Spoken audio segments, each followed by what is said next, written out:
Oke,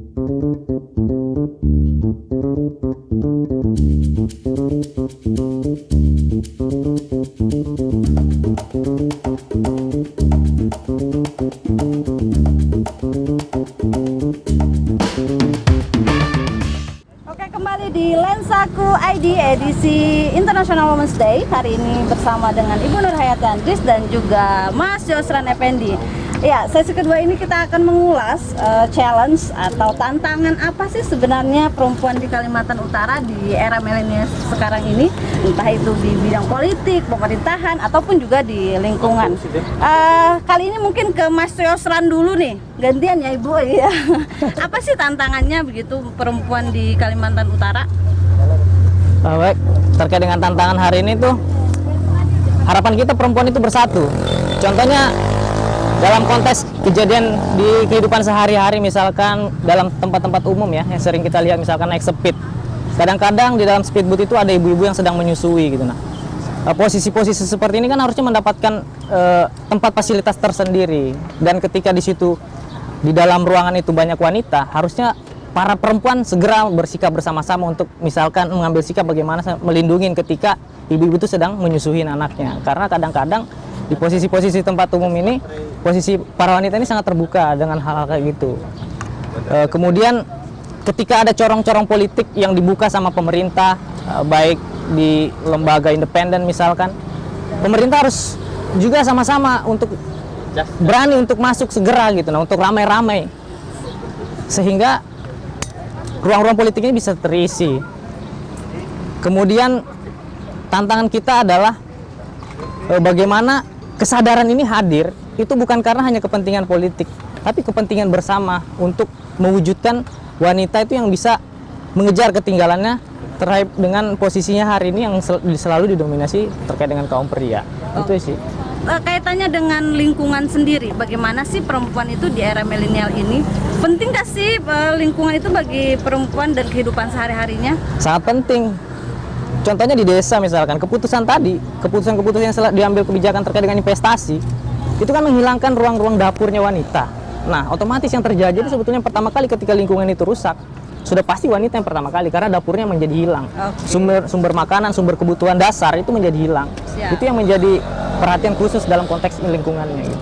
Berarti perempuan juga harus jadi pelopor. Iya, dia harus sangat mengerti terkait dengan kebutuhannya hari ini tuh di mana gitu, dan dia harus membicarakan itu. Oke, siap.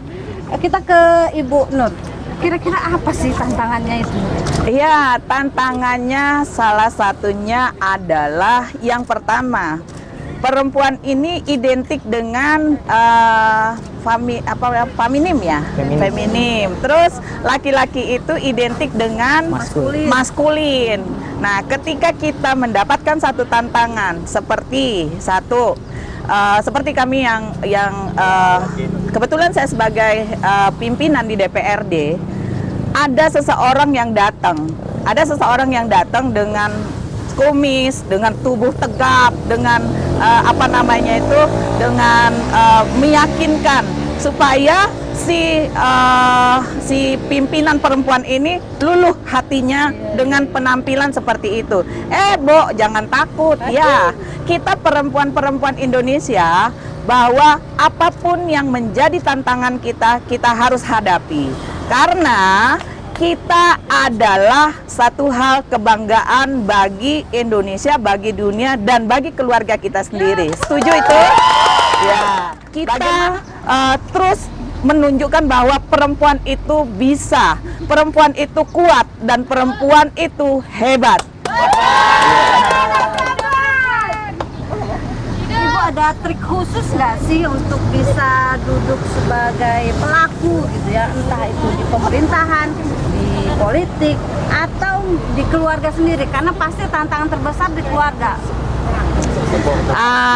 Ya, awalnya saya juga merasa bahwa tantangannya itu kenapa? Saya seorang ibu rumah tangga. Saya sebagai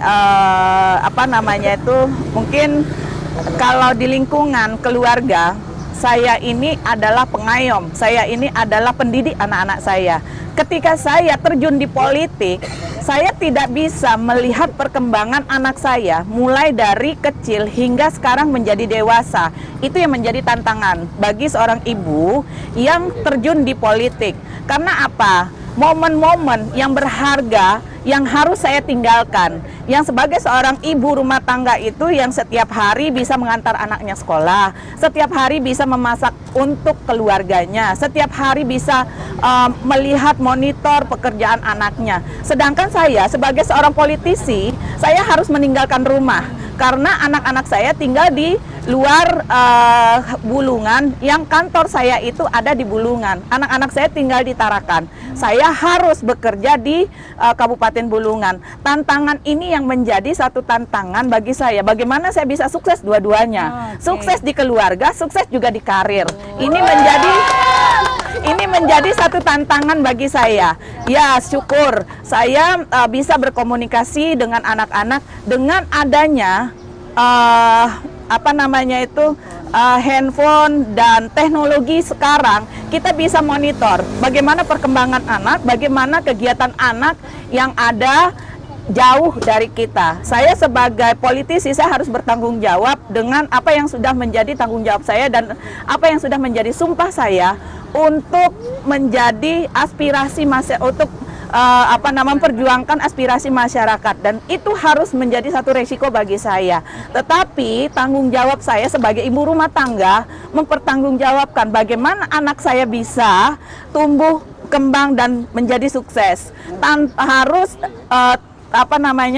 tanpa menghilangkan saya ini sebagai seorang ibu rumah tangga tetap terus terjaga dan tetap terus berkomunikasi seperti itu. Satu lagi Ibu, kira-kira kenapa sih perempuan masih belum bisa menempatkan posisi-posisi strategisnya gitu?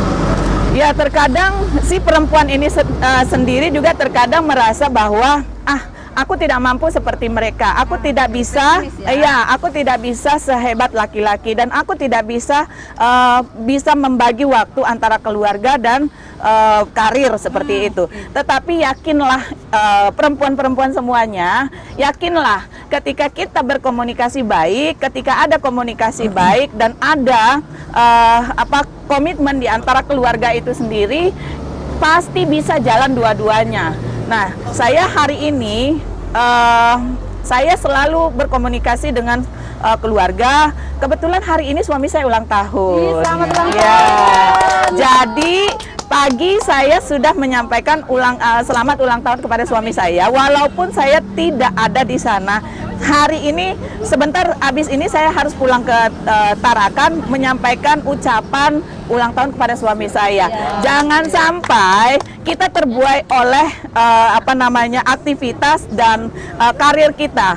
Jangan menghilangkan aura ataupun nilai-nilai kita sebagai ibu rumah tangga dan istri dari suami. Mungkin itu. Iya, terima kasih Ibu. Luar biasa begitu ya. Pertama semangatnya dari sisi lingkungan, perempuan juga punya peran strategis, entah itu dari pemerintahan, politik juga perempuan punya sisi strategis untuk bisa berbuat. Dan satu hal, perempuan harus optimis karena semua ruang kita bisa masuki. Satu hal lagi, kita harus bisa membuat jalan dan sukses gitu ya Bu. Oke, kembali lagi nanti tetap di Lensaku ID.